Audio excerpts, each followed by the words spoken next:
வாங்க இன்றைக்கி எறா கிரேவி செய்யலாமா? அதுக்கு தேவையான அளவுக்கு எண்ணெய் ஊற்றிக்கிறேன். கொஞ்சமாக சோம்பு போட்டுக்கிறேன்.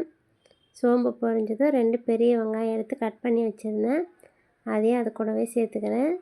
சேர்த்துட்டு இப்போ நல்லா வதக்கிக்கலாம். கொஞ்சமாக அது கூடவே கருவேப்பிலையும் போட்டுக்கிறேன். கொஞ்சம் மஞ்சத்தூளும் சேர்த்துக்கிறேன். சேர்த்துட்டு இப்போ நல்லா வதக்கி விட்டுக்கலாம். அதை நல்லா வதங்கட்டும். இப்போ நல்லா வதங்கிடுச்சு. கொஞ்சமாக இஞ்சி பூண்டு பேஸ்ட்டு போட்டுக்கிறேன். போட்டுட்டு இப்போ நம்ம வதக்கி விட்டுக்கலாம்.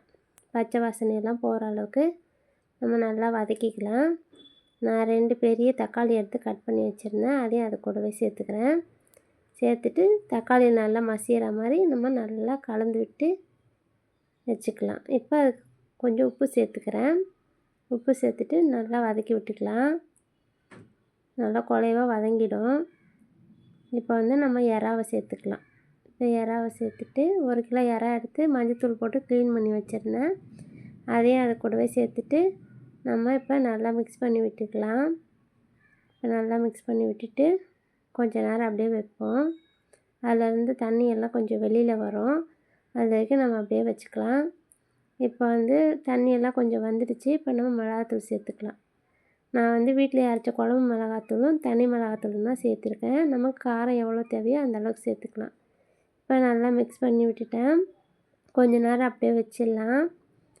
அதில் நான் இப்போ சீரகத்தூளும் மிளகுத்தூளும் சேர்த்துக்கிறேன். சேர்த்துட்டு இப்போ நம்ம நல்லா கலந்து விட்டுக்கலாம்.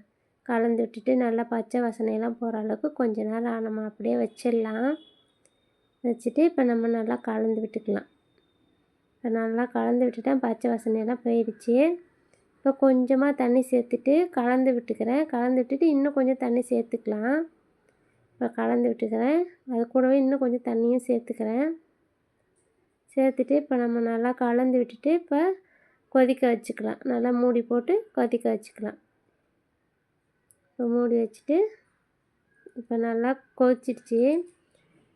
நல்லா கொதித்து நல்லா நம்ம கலந்து விட்டுக்கலாம். கலந்துட்டு இன்னும் கொஞ்சம் நேரம் வைக்கலாம். இப்போ நல்லா ஓரளவுக்கு நல்லா கெட்டியாக வந்துடுச்சு. இன்னும் கூட நம்ம ட்ரை பண்ணணுன்னா பண்ணிக்கலாம். எனக்கு இந்த அளவுக்கு போதும். சாப்பாடோடு போட்டு சாப்பிட்றதுக்கு தான் கரெக்டாக இருக்கும். அவ்வளோதாங்க, கொத்தமல்லியை போட்டுக்கலாம். எறா கிரேவி ரெடி ஆயிடுச்சு.